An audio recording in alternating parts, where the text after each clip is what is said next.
साथीहरु हिजो रवि लामिछाने धरौटीमा रिहा हुनुभएको छ। उहाँलाई चाहिँ अदालतले बचतकर्ताको पैसा नगुम्ने गरी भनेर रिहा गरेको हो। त्यसमा चाहिँ उहाँको भागमा दामासाहीले पर्ने बराबरको बिगो चाहिँ उहाँले ब्याङ्क ग्यारेन्टीको रूपमा राख्ने भनेर चाहिँ फैसला गरेको छ। म चाहिँ खासै अहिले रवि लामिछानेको अदालती कुरातिर जान चाहिन्न।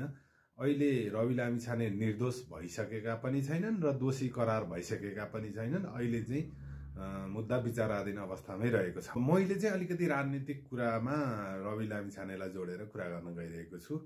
आज रवि लामिछानेको चितवनमा ठुलै सभा भएछ। अझै पनि के देखिन्छ भने रवि लामिछानेसँग चाहिँ जनअपेक्षा अहिले पनि ठुलै छ भन्ने देखिन्छ। यो कुरालाई आजको सभाले प्रमाणित गर्छ। अब अहिले पहिलो चुनौती चाहिँ रवि लामिछानेलाई जुन रासोपा र त्यसपछि गठन भएका नयाँ दलहरू मिलाउने हुन्छ जस्तो लाग्छ मलाई।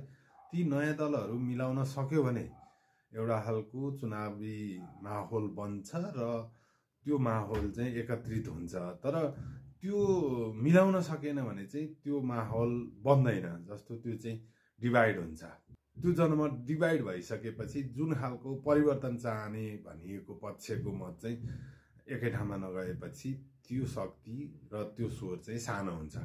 अर्को कुरा, जति पनि बाचाहरू रवि लामिछानेले जनताहरू समक्ष गरिरहनु भएको छ, के त्यो बाचा पुरा गर्नको लागि रवि लामिछाने सक्षम होला?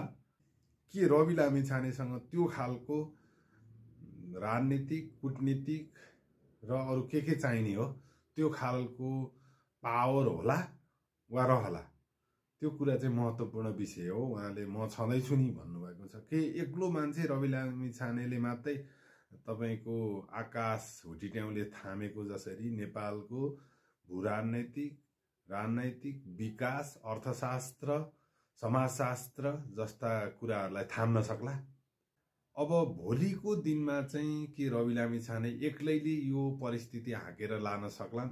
मलाई त्यो लाग्दैन। त्यही भएर म चाहिँ के चाहन्छु भने अहिलेको परिस्थितिमा पुराना दल जसलाई निषेध गर्न सकिँदैन, नयाँ दल जसले एक्लै थाम्न नि सक्दैनन् र यी सबै पक्षहरू बीच एउटा खालको वार्ताको वातावरण बन्नुपर्छ। र देश साँच्चै नै सङ्कटको घडीमा छ। अहिले हामीलाई एमाले हराउनु पर्यो होला, काङ्ग्रेस हराउनु पर्यो होला, अहिले माओवादी हराउनु पर्यो होला, रासोपा जिताउनु पर्यो होला, उज्यालो पार्टी जिताउनु पर्यो होला, अर्को श्रम संस्कृति पार्टी जिताउनु पर्यो होला। त्यो हामीलाई लागेको होला। तर देश चाहिँ योभन्दा अलि बढी गम्भीर मुडमा छ जस्तो लाग्छ मलाई।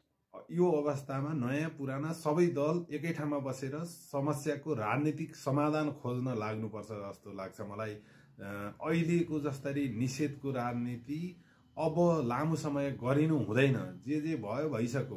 हुन त राजनीति गर्न भनेर पार्टी खोलेर एउटा खालको माहौलमा हुम्बिसकेका र पुरानो अवस्थादेखि पञ्चायतदेखि राजनीति गर्दै आएका मान्छेहरू राजनीतिक रूपमा, वैचारिक रूपमा यो विषयमा हामीभन्दा बढी जान्ने सुन्ने हुनुहुन्छ।